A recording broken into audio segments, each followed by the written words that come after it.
All right.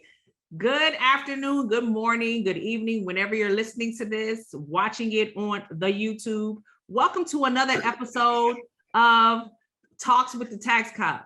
I don't know why you reacted that way, but welcome to another episode of Talks with the Tax Cop. We are at episode 7, and I am so glad to be able to, number one, be at episode number 7, right? Because that means that I've been consistent. Whoop, whoop.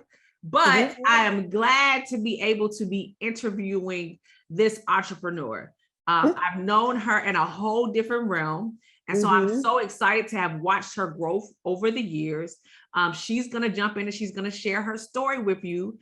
But I met this young lady when we were doing fitness and we were doing turbo kick and everything. And like I was stalking her on the Facebook. I don't think you want to say that.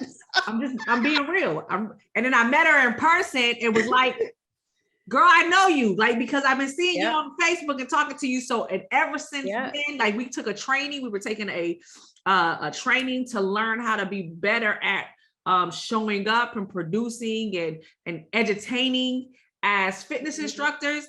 And like, we've been thick as thieves essentially since then, right? And so maybe it's because our birthdays are so close, right? Maybe it's just because we have that energy. Maybe it's just because that was what life was meant and social media attracted that and I could see all that. But I'm here to tell you all, y'all are in for a treat. Listen to the very end. I normally do an introduction, right? Tell you who the person is and everything. But because her story is so unique, and I think it will hit a lot of people in a lot of different ways.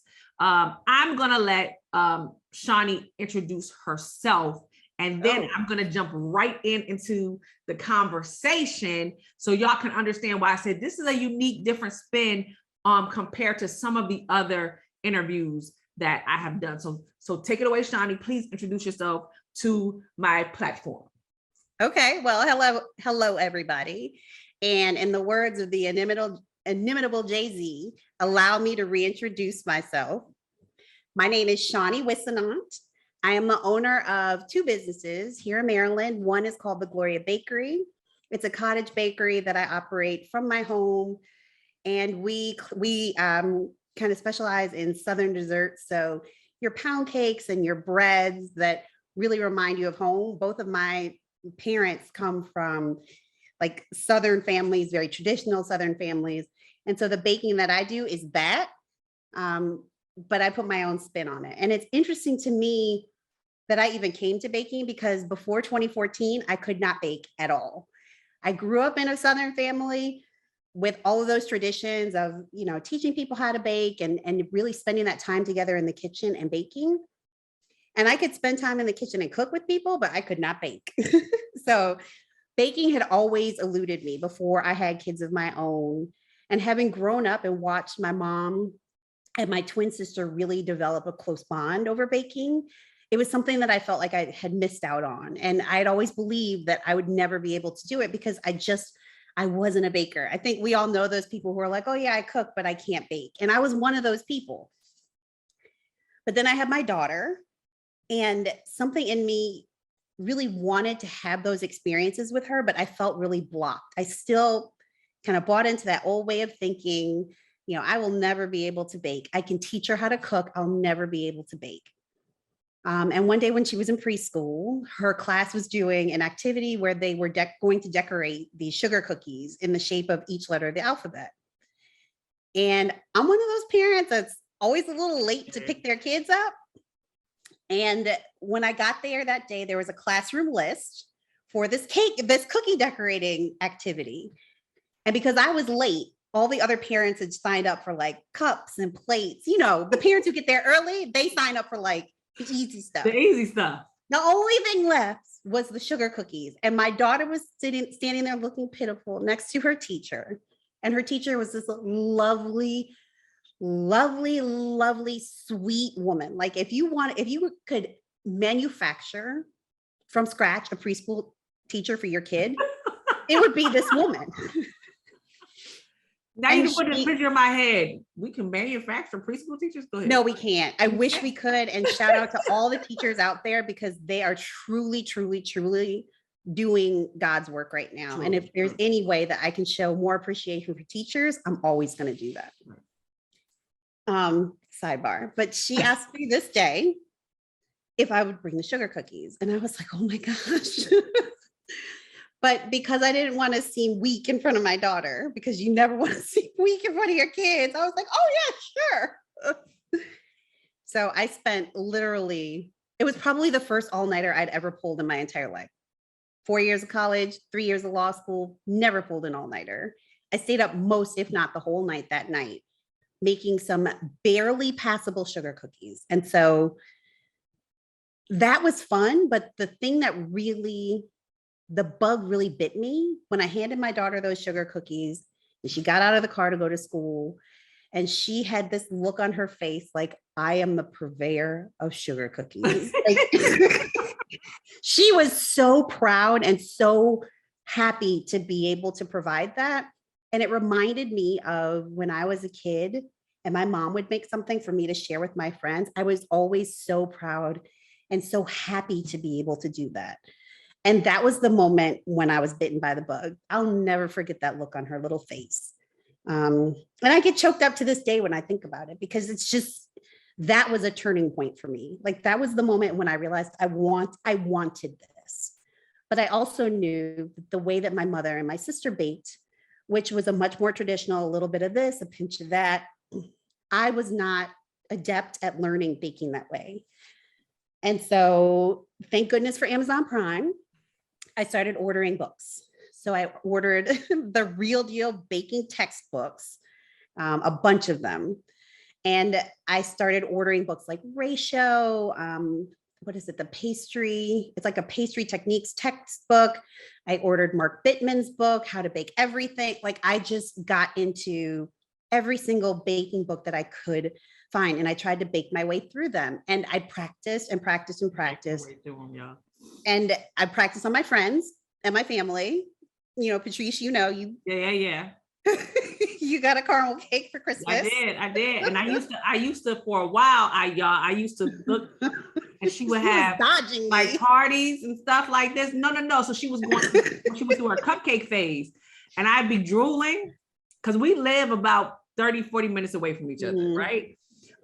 Still in Prince George's County, but I would look and I'd be like, ooh, them cupcakes look like, I wish we had smell-o-vision or taste-o-vision, because them cupcakes look really, really good. So she wished. And I would always be like, pull up. Come on, right? And I'd be like, girl, no, I can't do it. I can't. But the things look so gorgeous. And her cakes are, so she'll get into what the other business is, like the other trade name is for the business. But let me just tell y'all, these pound cakes, like they weigh like 20 pounds. Come on, right? Now. Like, that's, I'm just gonna be real. It weighs, it's like 4 pounds. Like 20 pounds. It's like 4. So that's where the pound piece, it should be like pounds cake.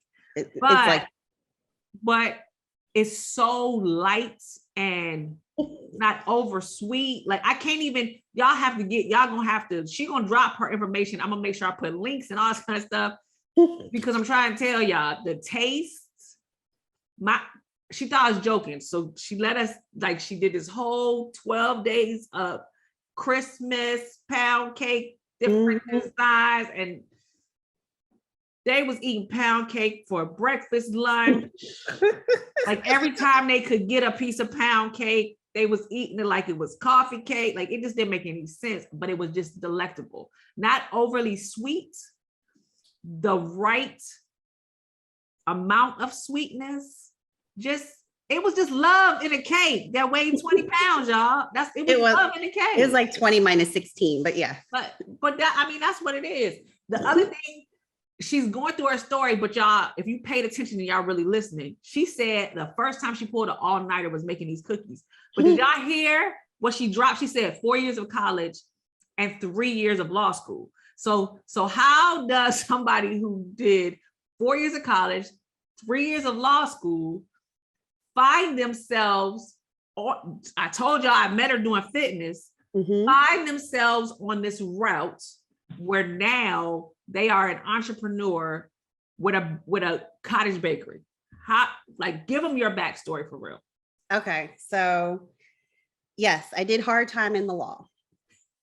I never really felt like I fit in the law. You know how you can be really good at something, and I can own that now, that I was really good as an attorney. I was an okay law student, but I was really good as an attorney. But it never ignited anything in me to practice law. Winning is fun. I was a litigator. I spent a lot of years litigating. So winning is fun. Winning's always fun. But making those sugar cookies ignited something in me. And it was something that made me curious, intellectually curious. It made me curious to see how my kids would react, or my daughter at the time, and later on my kids would react when I was able to like surprise them with cookies just on a random Sunday. It made me curious how ingredients interacted with each other and what would happen if I did X, Y, and Z. And it was a type of learning that I really wanted to do. And there came a point where I found myself just distracted, all the time about what's going to happen when I do this. And I would just jot down a note. But it started very slowly with these tiny little flashes of, you might want to think about this. So I went out and I bought, it's like an 8x11 journal. And I just randomly started writing down notes. They didn't make any sense. And I also started feeling like, what if there's more? What if there's more to my story than sitting in an office and winning cases? What if there's something else I'm supposed to be doing? And it started as kind of a nagging sensation.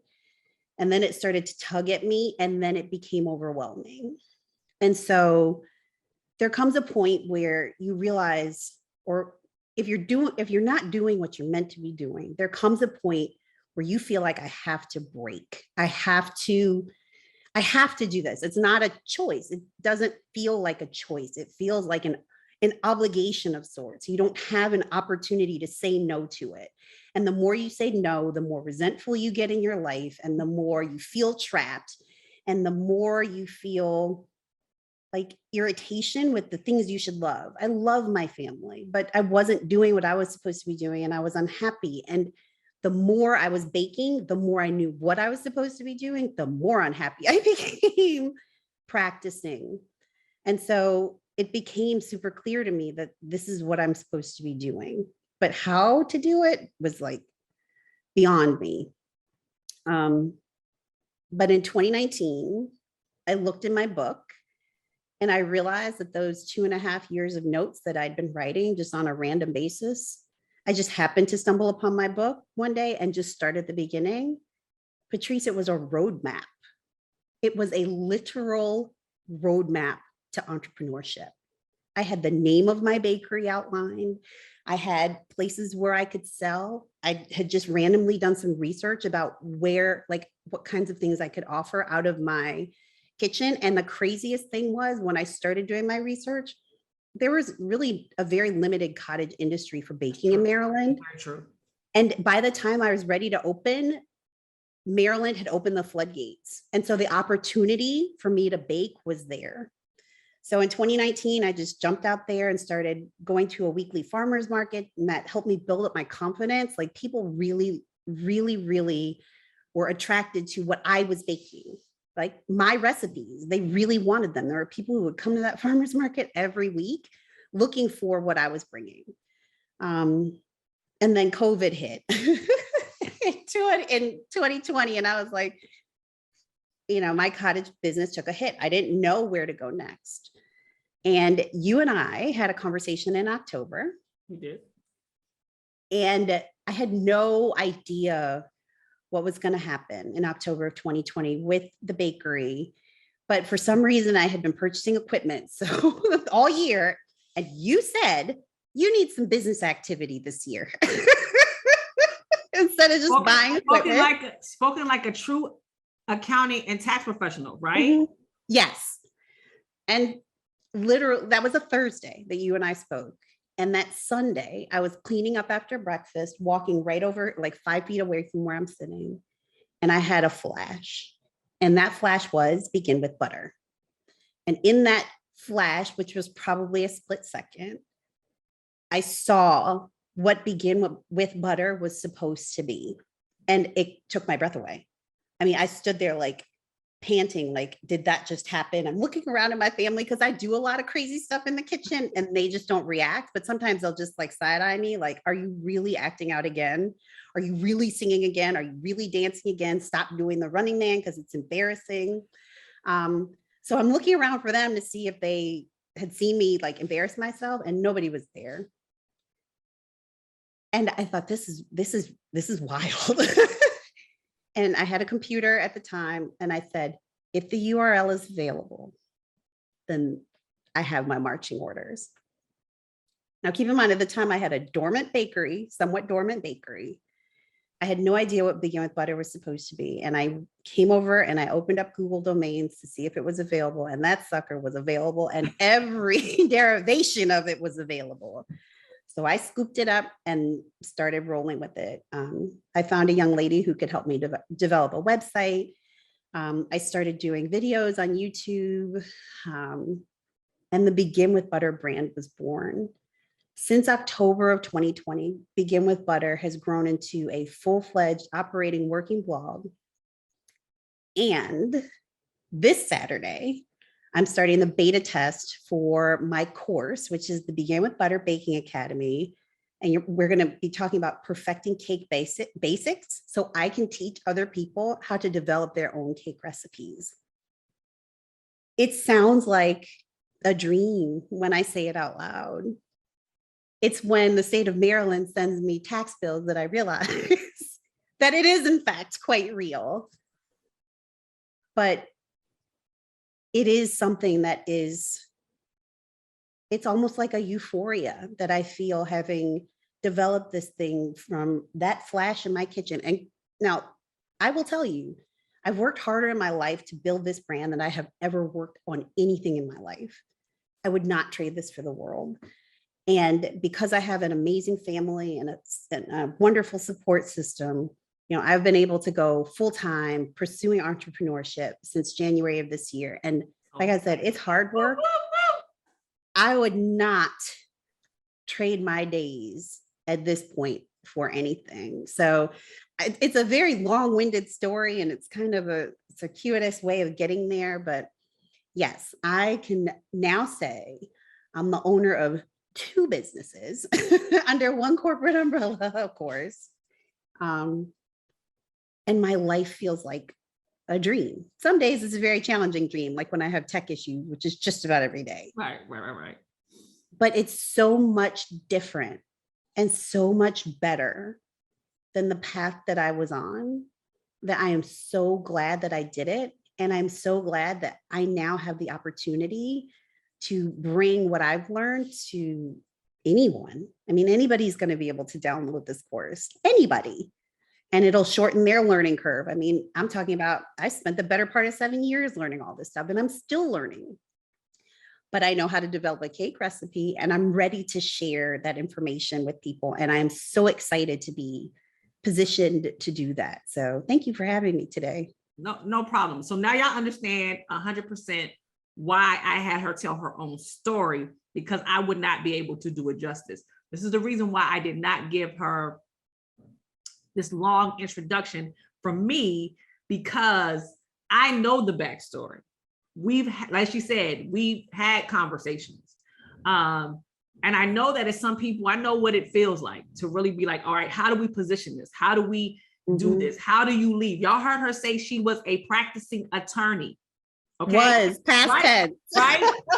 And then, for some people, the American dream, like, if any of y'all grew up watching don't hate me. Don't say it. I'm gonna say don't it. Say it. Don't say it. Don't say it. We grew up looking at them. No, just say Claire Huxtable. Right. The Huxtables. We grew up. Claire Huxtable. Right. And the picture they gave us in the African American community was a doctor and a lawyer. Like that was success. And let's not lie, a lot of y'all, who grew up during that era was like, oh, I'm trying to be Claire. Like Felicia Rashad did that thing. And that's who we aspired to be, because that was what was put out in front of us. And so for Shani to reach that pinnacle, right? and have that establishment, has a beautiful, beautiful, loving family. Like I've met, like when I said, like I stalked her and like stuck myself to her, like I stuck myself. We stuck to each other. I didn't ate her food. I didn't been around her peoples. Like for real, like looked at her twin, like, girl, what? So I can tell you, and when you hear these things, like she's always had an entrepreneurial bug in her. Let's not lie. She's always had it. And she'll work hard and she'll figure out and get new skill sets. And when she dives in, she dives in. Okay. But her telling her story, right? I know somebody's listening to this, be it in 2022 when we're recording this, or be it years down the road when you're listening, because y'all are like, who the heck is this tax cop lady? And what are we talking about when it comes to, you know, or are you stumbled on me because I'm getting to do one of the first podcasts with her before Begin with Butter breaks up, and you're like, I want to know everything about her, and y'all get to start. Breaks up. Wait a minute, breaks up? Not breaks up. I said, you know, breaks out. Like, like, you know what I'm saying? Blow up with my Martin voice. Oh, okay, right? okay. So, and you're trying to figure out who she is, because now you've taken her course, you're absorbing this, and you're like, wait a minute, it's got to be more information about who she is out here. And so to hear her story, y'all, some of y'all are only knowing her as the baker, right? Some of you don't know. I go to great lengths to right? not y'all don't know the backstory and the struggle, right? Where she left something, right? That was supposed to be the ideal American dream, because y'all heard her say it wasn't where she was supposed to be. Right? Even though she accomplished it, even though she served as a lawyer for many years, and she said she won cases, right? She was practicing litigation. Like, who don't want to get paid to argue, right?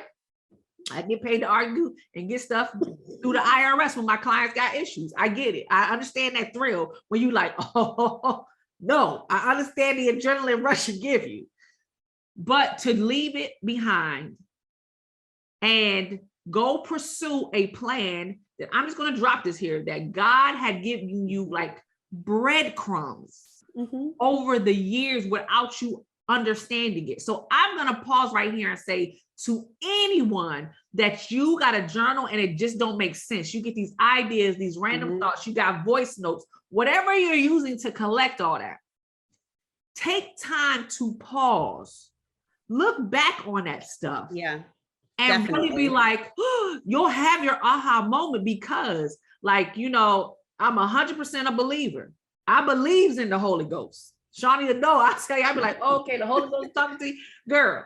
All right, this is how I live. I understand what those feelings feel like when you're like, I don't know where I'm going. And then the idea pops in and you're like, who else in here with me? Right.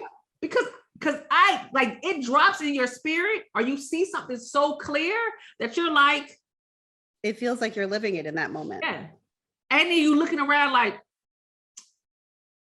did you see that? Did anybody else see this thing too? Because did that happen? Is it deja vu? Like what's going on? Yeah, it's a wild feeling. It is a wild feeling, but I think the beauty, like it just in that introduction, you dropped so many nuggets, because you said, she being real, y'all. She said she got the journal in 2018. 17. She looked back on it. She went through some stuff in 2019, was like, oh, okay. COVID hit in 2020. Which I thought was the end. And she had a call with somebody who just was like, y'all get y'all some good friends who's gonna tell y'all the daggone truth. Who's gonna tap into some stuff. Like, I'm not bragging on myself. I'm a good friend, but brag on yourself. But I'm not gonna brag on myself. I'm somebody who's gonna tell you the truth and reshape that. I'm gonna drop this nugget. When you think the dream is dead, you gotta find some people to help ignite that fire when you can't, especially when you know. And so sometimes the Holy Ghost will drop that just to give you an ignition, right? So the car, like that's the jumper cables in the situation to revive it. And when it looks different, y'all, let's be real. A lot of us as entrepreneurs be like, but the plan was this. And sometimes it's like, but the blueprint was this. And we stick to the blueprint when stuff is coming at you from a different direction. To be like, change the blueprint. Like, and go and revise the blueprint. Yeah. But I mean, let's be real. Sometimes it takes a lot to move us off of what we thought we were supposed to be doing, right? It does. It took me getting so uncomfortable and so miserable as an attorney that the alternative, or that the reality of staying as an attorney became unfathomable. Like I couldn't do it, right? I will share with you, because I believe Black people, we need to talk more about mental health. My mental health completely declined. And it was because I was so resentful and so sad about the possibility of having to spend another quarter of a century practicing law. I couldn't. And when that big reality hit me, I was like, oh my God, I have to make a change. Like something it went from like just a tug to a pulling to a gnawing to a consumption.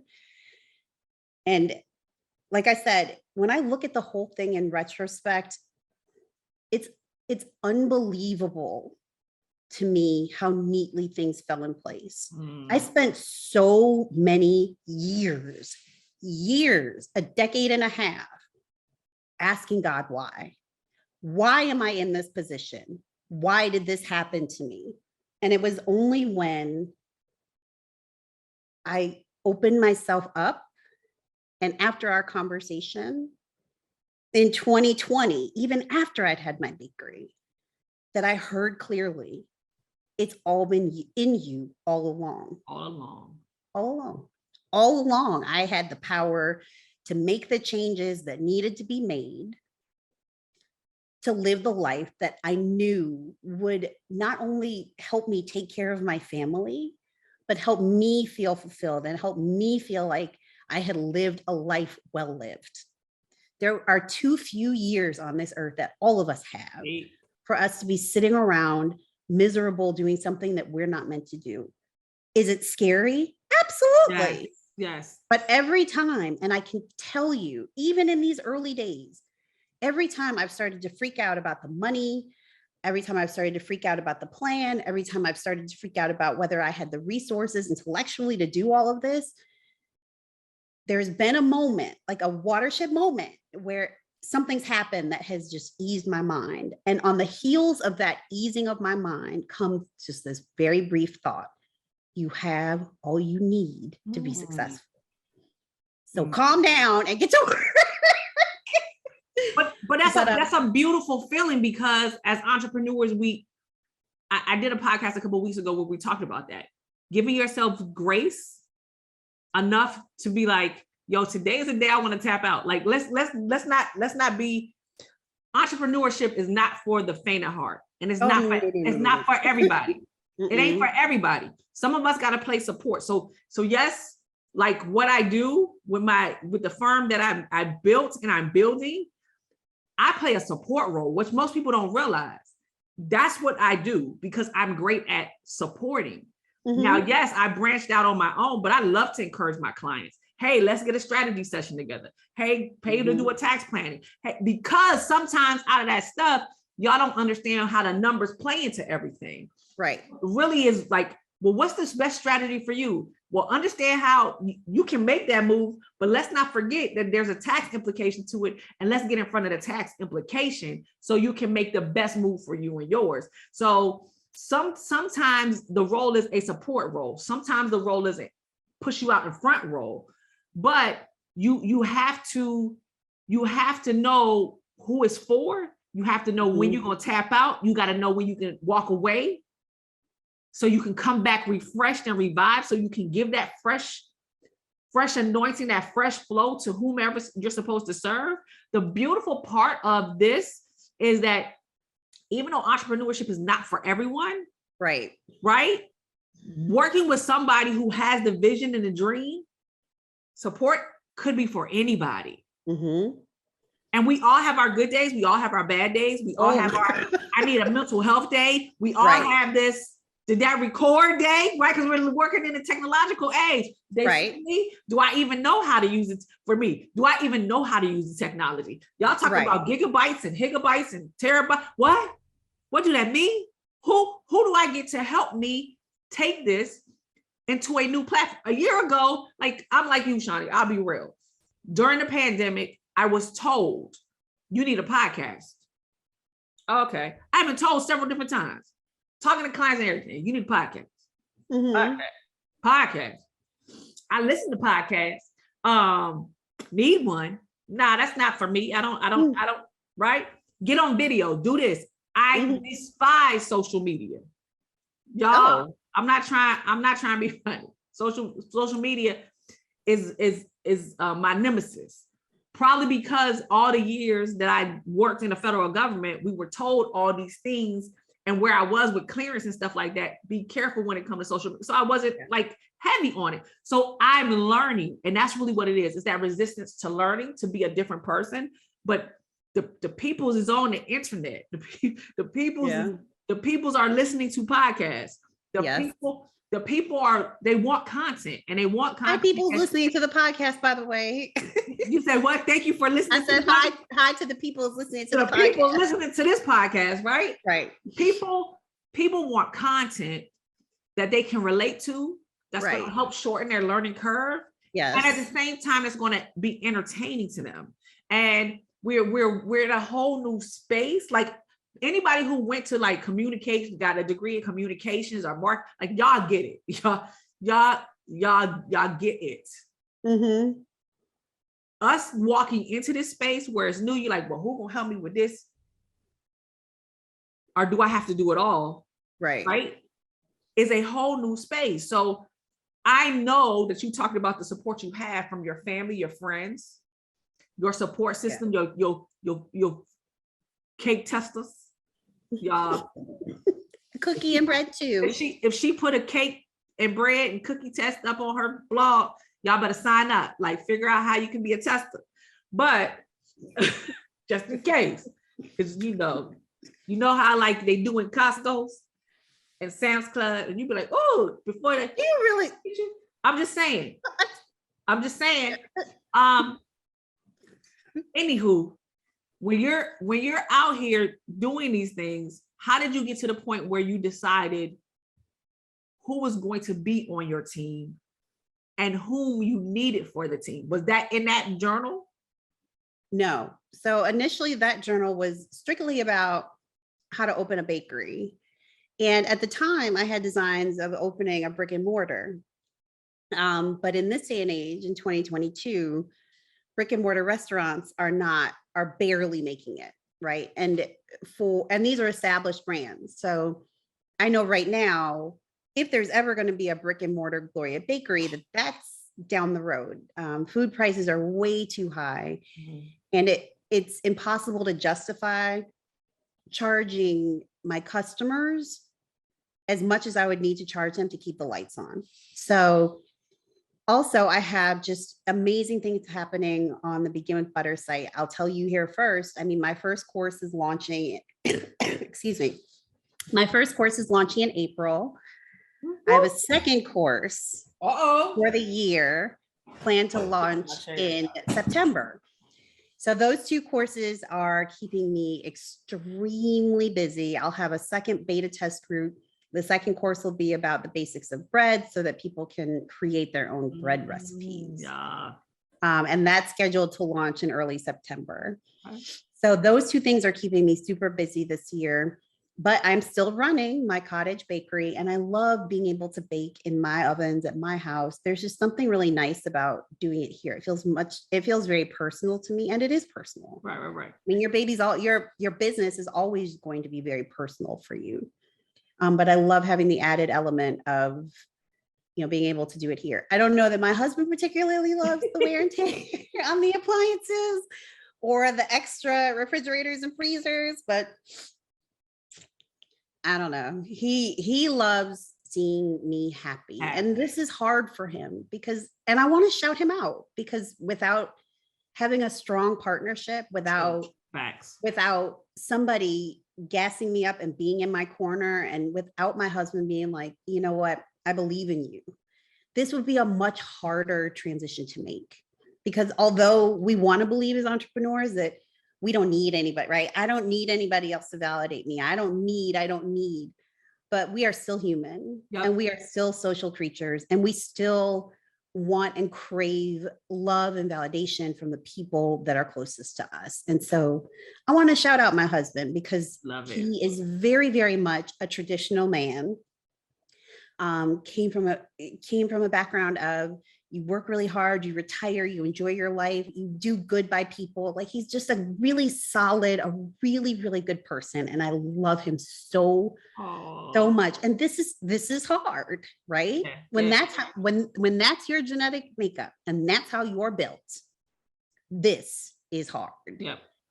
But when I looked at him and I explained to him the depths of where I was going and what I needed to do, what I needed to try, he looked at me, understanding the full breadth of what that meant for our family. And he said, okay. And that was probably the most loaded okay in the history of okay. But he said it.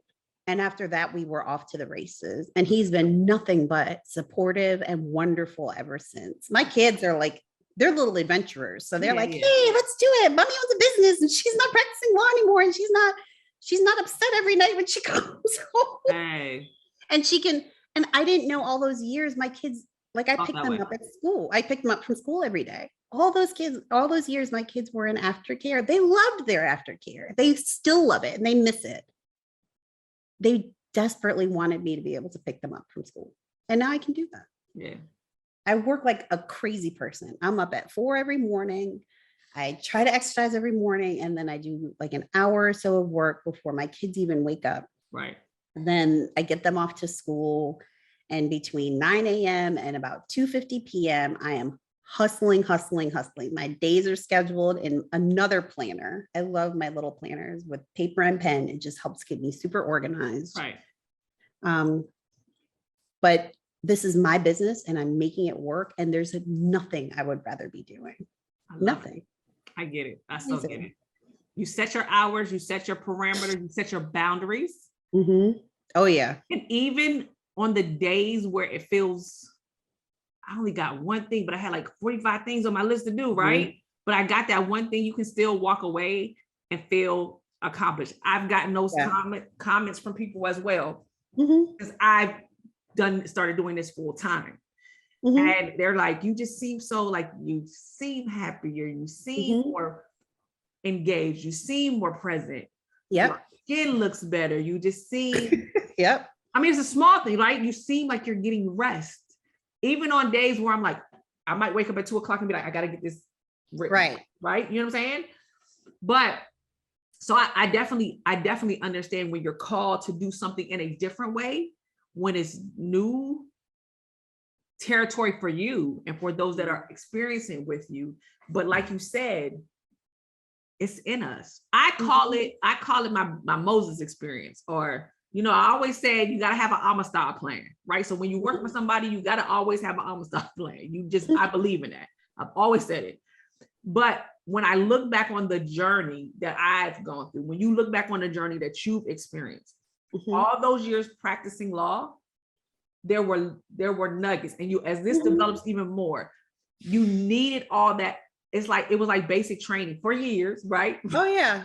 But it was training to know, oh, I got to put this in place. Or when I bring this team member on, or am I working with a subcontractor? Or when I do this, all of those experiences were not for naught. And the beauty of it is, I tell people, if you've worked for somebody else for however long you've worked for them, and you've gotten paid to learn, that's how we should look at it. You've gotten paid to have that Moses experience, that backside of the mountain experience, right? And the reason why I say Moses, y'all, is because I'm an Old Testament chick.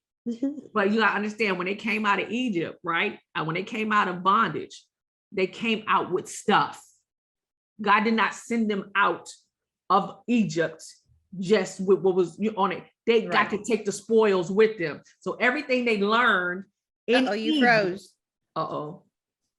Everything they learned in Egypt, that was real, right? Everything they learned in Egypt, they got to take with them and push forward. So I love that for you.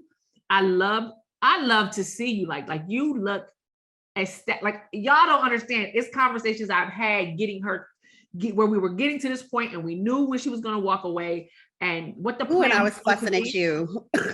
Right?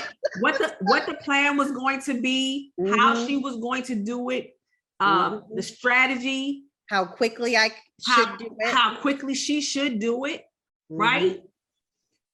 And to see where she is, y'all, she said not one course, but 2 courses in this year. And we've been talking about digital products for years. I know. And actually, the funny thing for me is I don't love how I look and sound on video. I'm just gonna put it out there.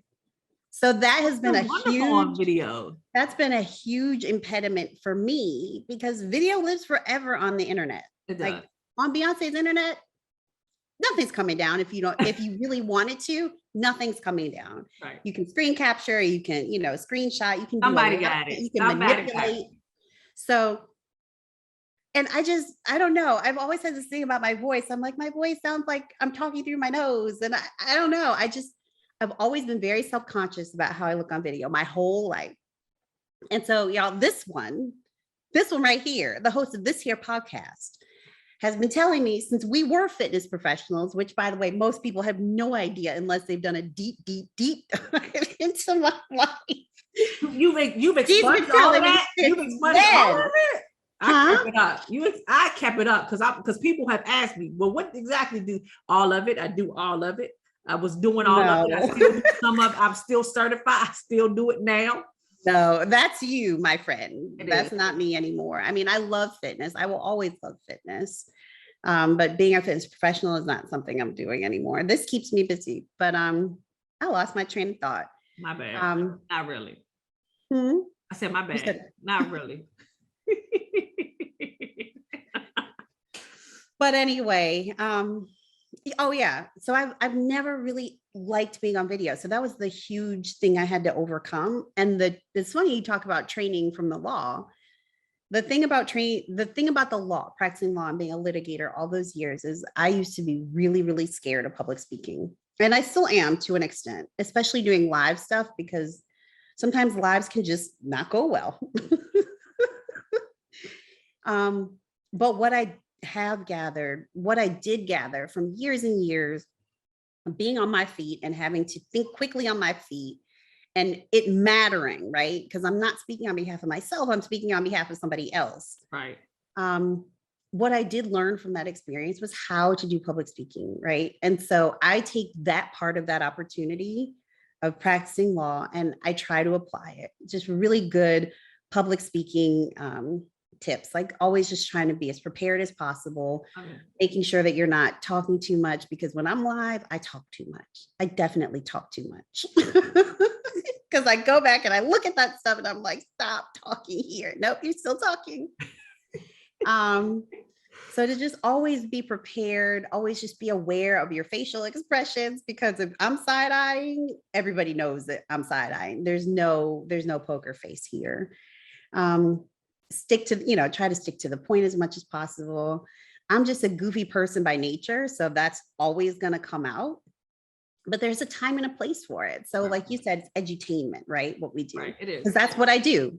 I'm offering to educate somebody, but I want them to have fun and be entertained while they're learning. So the takeaway from all of that training, all of that, hard prep, all of that time in the law is that I do have the ability to speak to people. I do have the ability to teach people, and I do have the ability to be on video, as much as I still get real butterflies every time I have to do it, at about that's normal. 10:58 this morning.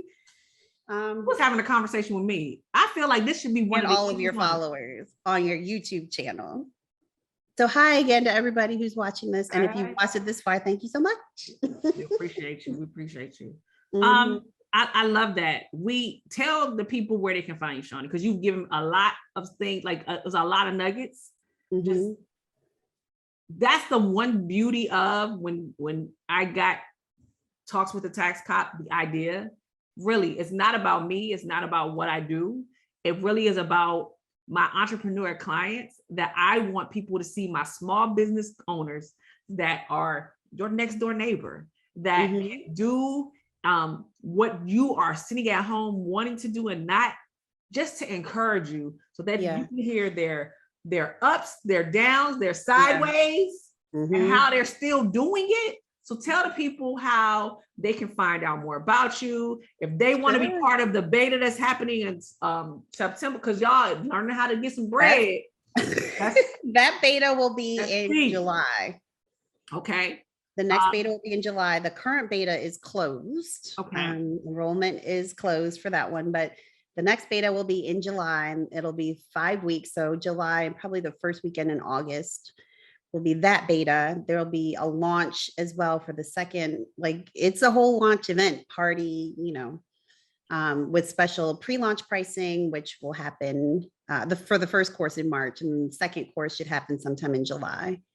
And I love the thought of doing the bread making one later on in the year, because a lot of people bake bread, starting in the second half, the fall and winter. Yeah, it does. Yeah. So now they'll be able to make up their own bread recipes and play and just enjoy the process. But you can find me on 2 websites. If you're in Maryland and you're within about 25 miles of my zip code, then you can find me at gloriabakery.co.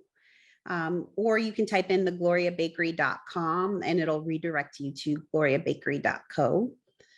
If you are wanting to learn how to bake, because that is my true mission in life, and that is my true productive love, you can find me at beginwithbutter.com. And I'm on Instagram. I'm working on building the TikTok and the Pinterest. Social media is not my forte, but I'm working on it. Wow. I have the Twitter, it's a different Twitter handle, but YouTube, Instagram, Facebook, to the extent that I do Facebook, TikTok, and Pinterest are all Begin with Butter. So come visit me and see what we're up to. There's usually some shenanigans, a lot of music. I'm definitely somebody who came of age in the 80s and 90s. So we got a little old school hip hop. We got a little old school Sam Cooke, Otis Redding. Oh yeah. So there's always a lot of music. It's always a good time, and you're going to learn something, and it'll be fun. So thank you for having me on today. No problem. I truly appreciate it. And I've had a ball. I always have a ball when I talk to you. Thank you for being on. Y'all heard it here first, from attorney to a baker, a mother, a wife, somebody that has gone, a former fitness professional. Y'all have heard it here first. Definitely check her out. I'm going to make sure I put everything in the descriptions and on the podcast, in the commentary, so y'all can locate her. Y'all better figure out, because let's be real, everything good with butter. Call it D, put y'all on the map, let y'all know. But margarine is not what's hitting. That Begin with butter, everything real good. All right. Oh, yeah. So thank y'all for tuning in. I can't wait for y'all to tune in next week. All right, y'all have a good one. Peace. All right, take care.